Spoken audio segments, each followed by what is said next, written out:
बांग्लादेश में तख्ता पलट के 10 दिन बीत चुके हैं। अब तक दुनिया यही जानती है कि छात्रों के आंदोलन के आगे शेख हसीना को झुकना पड़ा, लेकिन इस बीच बांग्लादेश का एक छोटा सा टापू दुनिया भर की सुर्खियों में है।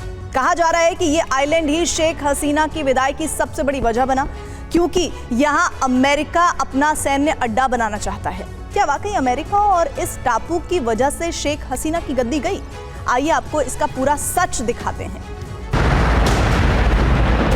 क्या बांग्लादेश में हिंसा की आग समंदर से घिरे इस छोटे से टापू से सुलगी?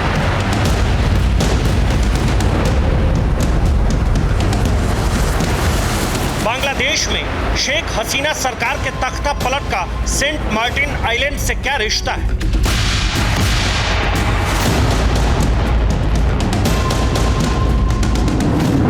आज आपको उस टापू के बेहद करीब से ही इसका सच दिखाएंगे। फिलहाल आप बांग्लादेश के ठाकुरगांव जिले से आई सबसे नई तस्वीर देखिए, जहां कट्टरपंथियों ने अल्पसंख्यक हिंदुओं के घरों में आग लगा दी। अफसोस ये कि आग बुझाने और कट्टरपंथियों को भगाने ना तो पुलिस आई और ना ही सेना।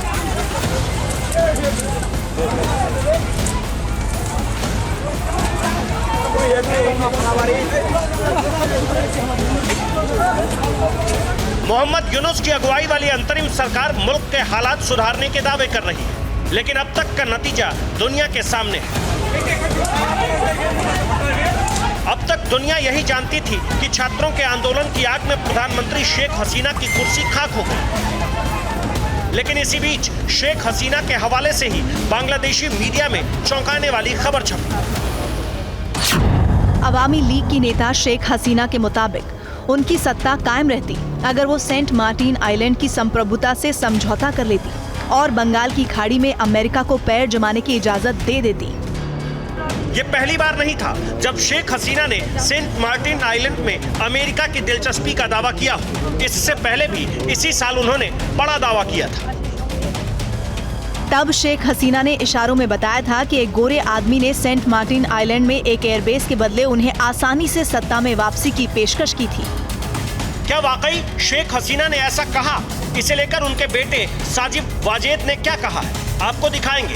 अभी आप बांग्लादेश पर विवाद के केंद्र बिंदु सेंट मार्टिन आइलैंड चलिए, जहां दुनिया का इकलौता न्यूज चैनल TV9 भारतवर्ष पहुंचा है। हम इस वक्त बांग्लादेश के सबसे खास लोकेशन में हैं, उस जगह पर जिसे आप दुनिया के नक्शे में अगर देखें तो आपको वो शायद ही दिखाई दे, लेकिन उस पर पूरी दुनिया की नजर है। वो इसलिए क्योंकि यहीं पर है सेंट मार्टिन आइलैंड, और वो कहाँ है ये हम आपको दिखाते हैं। लेकिन उससे पहले आप देखिए मेरे पीछे बांग्लादेश का ये टेकनाफ का सापोरोरी द्वीप का हिस्सा है, यानी वो हिस्सा जो बांग्लादेश का मुख्य भूभाग यहाँ खत्म होता है। और इसके बाद आप देख रहे हैं ये बंगाल की खाड़ी, और बंगाल की खाड़ी में इस वक्त जो आप अलग अलग तमाम तरह के ये फिशिंग बोट देख रहे हैं वो सब यहाँ पर रुके पड़े हैं। वो इसलिए क्योंकि इस वक्त यहाँ से सामने का जो हिस्सा है वहाँ से लगातार हो रही है फायरिंग। और वो देखिए ये जो सामने में पहाड़ी दिख रही है आपको और जंगल दिख रहा है, ये है म्यांमार का इलाका, और बांग्लादेश और म्यांमार के इलाके के ठीक पास में है वो आइलैंड जिसको लेकर सबसे अधिक चर्चा है। और वो आइलैंड है इस तरफ का वो हिस्सा जो कि सेंट मार्टिन आइलैंड, यहाँ से आधे घंटे लगते हैं बोट से जाने में। सेंट मार्टिन का इतिहास और वर्तमान भी आपको बताएंगे। अभी आप इसका भूगोल समझ लीजिए। सेंट मार्टिन सिर्फ 3 वर्ग किलोमीटर का टापू है जो बंगाल की खाड़ी के उत्तर पूर्वी हिस्से में है। इसके उत्तर में बांग्लादेश की मुख्य भूमि है तो दक्षिण और पश्चिम में विशाल बंगाल की खाड़ी। यह आइलैंड बांग्लादेश के कॉक्स बाजार जिले के टेकनाफ उप जिले से करीब 9 किलोमीटर दूर है, जहां करीब 3700 लोग रहते हैं। और इस वक्त TV9 है बंगाल की खाड़ी में उसी जगह पर जहां सामने में सेंट मार्टिन आइलैंड है। लेकिन हालिया विवाद की वजह से अभी फिलहाल उस आइलैंड पर किसी विदेशी को जाने में मनाही है। सिर्फ और सिर्फ जो सेंट मार्टिन आइलैंड के लोग हैं वही वहां से आ जा सकते हैं। इसके अलावा किसी और को अभी वहां जाने नहीं दिया जा रहा है। उसकी 2 वजह है। पहली वजह तो राजनीतिक है, जो बांग्लादेश में राजनीतिक अस्थिरता हो रही है वो एक वजह है, और दूसरी वजह है कि सेंट मार्टिन आइलैंड के ठीक करीब में जो म्यांमार का बॉर्डर है, म्यांमार के बॉर्डर से लगातार जो अराकान आर्मी के साथ उनकी लड़ाई होती है उसका निशाना वो सब शिप या बोट होते हैं जो इधर से होकर गुजरते हैं। और उसकी वजह से आप देखिए कि जिस रास्ते में लगातार मछुआरों के बोट या दूसरे और शिपिंग बोट आते जाते थे वो अभी फिलहाल बंद है। और ये सब कुछ TV9 के कैमरे पर आप देख सकते हैं। इस टापू को लेकर बांग्लादेश और म्यांमार के विवाद का किस्सा भी आपको दिखाएंगे। अभी आप सेंट मार्टिन आइलैंड से सिर्फ 9 किलोमीटर दूर रहने वाले बांग्लादेशियों से यहाँ की सबसे नई कहानी सुनिए। तो चूंकि आप यहाँ से वहाँ आते जाते हो तो सेंट मार्टिन आइलैंड के लोग इधर आते हैं? हाँ आते हैं तो खरीदारी करने। हाँ आते हैं तो। अच्छा, लेकिन अभी हमको जाने में दिक्कत होती है। अच्छा, इधर क्यों का दिक्कत हो रही है? क्योंकि मतलब ये तो सरकार का पता होगा, लेकिन हम जो पता लगाए वो आपको कहना चाहती हूँ कि जो म्यांमार है ना उसकी बॉर्डर हमारे बॉर्डर के पास है, तो बंदूक से गोली चलाती है तो लोग डर जाती है, इसलिए जाने में तकलीफ होती है। अच्छा, वहाँ से जो हाँ जैसे मैंने अभी भी जो कुछ फायरिंग जब आवाज़ सुनी थी वो फायरिंग किधर हो रही है? वो म्यांमार और अराकान आर्मी में? हाँ, म्यांमार आर्मी और उसका जो लोकल लोग है मकबागी कहती है, हमारे लोग कहती है कि वो मकबागी और उसके साथ गुलागुली होती है। तो मैं और एक बात कहना चाहती हूँ कि इसकी वजह से हम जा नहीं सकते। उसको वहाँ का जो लोग है वहाँ तो खाना पीना मिलना थोड़ा मुश्किल हो जाती है, इसीलिए उसका लोग यहाँ आती है। क्या वाकई अमेरिका सेंट मार्टिन टापू पर सैन्य अड्डा बनाना चाहता है? अगर ऐसा हुआ तो इसका बांग्लादेश के लोगों पर क्या और कितना असर होगा, इसे लेकर बांग्लादेशी अवाम कितनी खौफजदा है, इसे आप सीधे उन्हीं से सुनिए। अमेरिका लेना चाहता है सेंट मार्टिन आइलैंड को, बांग्लादेश का जैसे आप लोग क्या सोचते हो? ये तो हमारे देश के लिए बुरा हो जाएगा, क्योंकि वो तो अभी हमारे देश का है। अगर हमारे देश में भी रहेगा तो अच्छी होगा, लेकिन जो सीज़न होती है 6 महीना वहाँ तो उस वक्त बहुत खूबसूरत हो जाती है, आइलैंड की तरह हो जाती है वहाँ। 6 महीना जो होता है उसमें वहाँ पर बहुत सारे टूरिस्ट आते हैं बहुत दूर से। धीरे धीरे बांग्लादेश उसको डेवलप कर रहा है, टूरिस्ट प्लेस कर रहा है। हाँ, लेकिन अमेरिका इसको मिलिट्री बेस के तौर पे लेना चाहता है, और जब वहाँ अमेरिका मिलिट्री बेस बनाएगा तो फिर आपका टूरिज्म खत्म हो जाएगा। यही मानना है मेरे भी। अच्छा, और फिर आप लोगों को ये भी लगता है कि अगर वहाँ अमेरिका बेस बनाएगा तो फिर जो है सो फिर यहाँ से भी आप लोगों को कहा जाएगा तब थोड़ा दूर और जाओ सिक्योरिटी रीजन से? हमारे लिए भी तकलीफ हो जाएगी। अगर हमारे इस गांव ले लिया हमको भी जाना पड़ेगा इधर। सवाल तो ये भी कि क्या वाकई शेख हसीना पर अमेरिका ने सेंट मार्टिन देने का दबाव बनाया, और क्या सचमुच उनकी गद्दी जाने की वजह भी ये टापू ही है? इसे लेकर शेख हसीना के बेटे ने सोशल मीडिया के जरिए जो बताया उसे जरा ध्यान से देखिए। साजिद वाजेद ने लिखा, मेरी मां के इस्तीफे पर एक अखबार में छपा बयान पूरी तरह झूठा और मनगढ़ंत है। मैंने उनसे इस पर बात की, उन्होंने ढाका छोड़ने से पहले या बाद में ऐसा कोई बयान ही नहीं दिया है। यानी साजिद वाजेद ने सेंट मार्टिन आइलैंड पर अमेरिकी दबाव की बात से इनकार किया है। इतना ही नहीं, अमेरिका ने भी ऐसी अटकलों को खारिज किया है। इस तरह से अमेरिका ने बांग्लादेश के तख्ता पलट में हाथ होने से साफ इनकार करते हुए ऐसी खबरों को अफवाह करार दिया है। लेकिन इस बात से इनकार भी नहीं किया जा सकता कि सेंट मार्टिन अमेरिका के लिए बंगाल की खाड़ी में पैर जमाने की बहुत बड़ी जमीन साबित हो सकती है। इस टापू में अमेरिका की दिलचस्पी को लेकर खबर पहली बार नहीं आई है, इससे पहले भी कई बार ऐसी बातें सामने आ चुकी हैं। कि बांग्लादेश के लिए सेंट मार्टिन एक टूरिस्ट स्पॉट है, एक ऐसा आइलैंड जहां पर कि अक्टूबर नवंबर से लेकर फरवरी मार्च तक काफ़ी पर्यटक आते हैं। न केवल बांग्लादेश के बल्कि आसपास से भी बहुत से लोग आते हैं, जो भारत के लोग आते हैं वो भी वहाँ घूमने जाते हैं। सऊद जैसे जो तमाम लोग हैं जो इस पार रहते हैं, इन सब के लिए भी रोजगार का एक बड़ा साधन है ही। लेकिन अमेरिका के लिए वो एक टूरिस्ट स्पॉट नहीं है, अमेरिका के लिए वो एक स्ट्रेटेजिक स्पॉट है। वो इसलिए क्योंकि सेंट मार्टिन से तो पीछे वो इलाका है जो मलाक्का स्ट्रीट है, दुनिया के सबसे व्यस्ततम जो सी रूट है वो वहीं से होकर गुजरता है। और इसके अलावा ये वो जगह है जहाँ से बांग्लादेश, पास में म्यांमार या फिर चाइना या फिर भारत, इन सब पर अमेरिका नज़र रख सकता है। इसीलिए अमेरिका इसको लेना चाहता है। जाहिर है न केवल बांग्लादेश की सरकार बल्कि स्थानीय लोग भी चाहते हैं कि ये बांग्लादेश का है और बांग्लादेश के पास ही रहना चाहिए।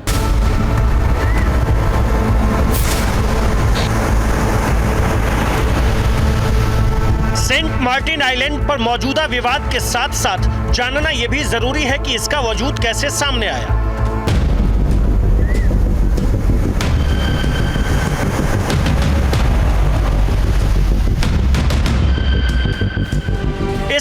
इसको नारिकेल जिंजीरा या कोकोनट आइलैंड के नाम से भी जानते हैं। इसे 18वीं सदी में अरबी कारोबारियों ने बसाया था, तब इसका नाम जजीरा रखा गया। साल 1900 में इस टापू को ब्रिटिश भारत में शामिल कर इसका नाम ईसाई पादरी सेंट मार्टिन पर रखा गया। 1947 में बंटवारे के बाद यह पाकिस्तान का हिस्सा बना। फिर 1971 में बांग्लादेश की आजादी के बाद यह टापू इस देश का हिस्सा बन गया। इस आइलैंड पर म्यांमार भी दावा करता था, लेकिन 1974 में इसे लेकर दोनों देशों में समझौता हो गया। बाद में साल 2012 में समुद्री कानून के लिए अंतर्राष्ट्रीय न्यायाधिकरण इटलस ने भी सेंट मार्टिन पर बांग्लादेश के दावे पर मुहर लगा दी। बावजूद इसके म्यांमार का विद्रोही गुट अराकान सेना सेंट मार्टिन पर कब्जा करना चाहती है। इसे लेकर अक्सर झड़प भी होती रहती है। 2012 के अंतर्राष्ट्रीय फैसले के बावजूद बांग्लादेशी मछुआरों को म्यांमार की नेवी भी आए दिन हिरासत में ले लेती है। हालात तब और खराब हो गए जब साल 2017 में म्यांमार में रोहिंग्या समुदाय पर हिंसक कार्रवाई के बाद करीब 7 लाख शरणार्थी बांग्लादेश भाग कर आ गए। अभी हाल ही में म्यांमार से बांग्लादेश भाग रहे रोहिंग्या समुदाय के कई लोग अराकान आर्मी और म्यांमार की सेना के खूनी टकराव की भेंट चढ़ गए। तो आप क्या कहना चाह रहे हैं? अराकान आर्मी जो कि 3 किलोमीटर दूर पे रहता है, वो भी इसको हड़पना चाहता है। हाँ, हड़पना चाहते हैं। पहले वहाँ तो कोई लोग नहीं थी, वहाँ एक छोटा सा द्वीप था, उसमें लोग आया, कहाँ से आया मुझे मालूम नहीं। तो रहते रहते बड़ा हो गया, बड़ा महल हो गया, तो उस पर बड़े बड़े लोगों की बड़े बड़े देशों को नज़र लग गया उस देश को, उस गांव को लेने के लिए, क्योंकि वहाँ बहुत सारे टूरिस्ट आते हैं, क्योंकि यहाँ बहुत खूबसूरत दिखाई देती है वहाँ जाने के बाद। तो लेकिन वही है ना, आप तो ये देख रहे हो ना कि वो बहुत खूबसूरत जगह है, लेकिन अमेरिका उसको खूबसूरती के लिए नहीं लेना चाह रहा है। कम अमेरिका लेना चाह रहा है उसकी लोकेशन देखो, वहाँ से बांग्लादेश यहाँ है, वो भी बांग्लादेश का हिस्सा है, लेकिन यहाँ बांग्लादेश है, उधर म्यांमार है, पीछे चाइना है, इधर इंडिया है। तो अमेरिका यहाँ आकर सभी प्लान कर रहा होगा, कोई प्लान कर रहा होगा। अगर वो ले पाए तो ये भी ले लेगी। रणनीति रूप से सेंट मार्टिन आइलैंड की अहमियत बहुत ज्यादा है। ऐसे में यह पहली बार नहीं है जब इस पर अमेरिका की नजर होने की खबर फैली है। अब सवाल ये कि क्या शेख हसीना सरकार के तख्ता पलट में सचमुच सेंट मार्टिन आइलैंड का कोई कनेक्शन है? उनका कहना है कि सेंट आइलैंड ही, जो मार्टिन आइलैंड ही एक कारण था जो अमेरिका बेस मांग रहा था, हमने नहीं दिया, और उस बेस के चलते ही अमेरिका और CIA ने उनके खिलाफ यह षड्यंत्र रचा। तो यह एक बहुत ही गंभीर मुद्दा है, और इस मुद्दे को, और गंभीर मामला है, इसको हम यह नहीं कर सकते कि नहीं, अगर वह बोल रही हैं तो वह चीन को बोल सकती थी, किसी और को बोल सकती थी। उन्होंने सीधे सीधे अमेरिका को क्यों बोला? तो यह अमेरिकी सरकार को चाहिए कि इस बात की कोई स्पष्टता लाए। पूर्व प्रधानमंत्री और BNP प्रमुख बेगम खालिदा जिया पर तो अमेरिका से सेंट मार्टिन आइलैंड बेचने की डील करने के आरोप भी लग चुके हैं। हालांकि अमेरिका ऐसे दावों को बार बार खारिज करता रहा है। 2003 में बांग्लादेश में अमेरिकी राजदूत मैरी एन पीटर्स ने भी कहा था कि उनके देश की सेंट मार्टिन में सैन्य अड्डा बनाने की कोई योजना, जरूरत और चाहत नहीं है। उनका देश सिर्फ ढाका से सामरिक सैन्य रिश्ता कायम करना चाहता है। सेंट मार्टिन ठीक मेरी आंखों के सामने है, और मैं उसे साफ तौर पर देख सकता हूँ। उसकी साइज को देख रहा हूँ, और वहाँ की बसावट को देख रहा हूँ। वहाँ पर जो टावर लगे हुए हैं वो सब साफ तौर पर दिखाई दे रहा है। हमारे कैमरा सहयोगी गंगा सिंह इस वक्त आपको वो जूम करके वो दिखाने की कोशिश भी कर रहे हैं। लेकिन सबसे बड़ी बात है, जैसे यहाँ समंदर की लहरों को आप गरगराते हुए देखते हैं, इसकी गरगराहट के बीच में यहाँ पर जियोपॉलिटिक्स में भी इस आइलैंड को लेकर इसी तरह का तूफान मचा हुआ है, इसी तरह की शोरगुल है, क्योंकि हर किसी की नज़र इस वक्त सेंट मार्टिन आइलैंड पर है। उस आइलैंड पर जिसके करीब में है मलक्का स्टेट, उस आइलैंड पर जिसके करीब में है म्यांमार, जिसके करीब में है चाइना। वैसे बंगाल की खाड़ी पर अमेरिका की पैनी नजर पहले से है, क्योंकि यहाँ चीन की मौजूदगी उसे अक्सर खटकती है। 2023 में ही तत्कालीन प्रधानमंत्री शेख हसीना ने सेंट मार्टिन आइलैंड के करीब कॉक्स बाजार में बांग्लादेश के पहले सबमरीन बेस का उद्घाटन किया, जिसे चीन की मदद से बनाया गया है। इस बेस से 6 सबमरीन और 8 नौसैनिक उपकरण एक साथ ऑपरेट हो सकते हैं। बांग्लादेश के पास अपने 2 सबमरीन हैं, लेकिन तब शेख हसीना ने यह भी कहा था कि बंगाल की खाड़ी से गुजरने वाले नौसैनिक उपकरण के लिए कॉक्स बाजार सबमरीन बेस मददगार साबित हो सकता है। इस तरह से उन्होंने भविष्य में यहां चीन के सबमरीन के ठहरने का भी इशारा किया। ऐसे में सवाल ये कि क्या बंगाल की खाड़ी में वाकई अमेरिका और चीन में कब्जे की जंग चल रही है?